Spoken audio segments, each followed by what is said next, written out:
və yaxud da yaşlılarda bəzi qrup dərmanlar əzələlərin həddən artıq boşalmasına və onların müqavimətini itirib yıxılmasına, daha sonra isə sümük sınıqlarına səbəb ola bilər ki, bu da təbii ki, ürək açan bir mənzərə deyil. Nəzərə alsaq ki, sümük sınıqları yaşlılarda daha gec sağalır.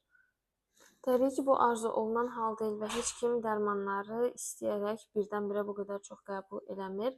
Amma ki, burada təbii ki, bəzi şeylərə diqqət etməkdə fayda var. Əvvəla, hər dəfə və ya ümumiyyətlə vaxtaşırı qəbul etdiyiniz dərmanlar ailə həkimi tərəfindən ən azından kontrol edilməsi yaxşıdır ki, çünki bəzən insanlar müəyyən bir problemə görə dərman qəbul edir və bir müddətdən sonra əslində buna ehtiyacları olmur. Ancaq maarifləndirilmədiyi üçün və yaxud da həkimlə kontakta keçmədiyi üçün o həmin dərmanı uzun müddət nəzarətsiz qəbul edir və nəticədə fəsadlar yarana bilir.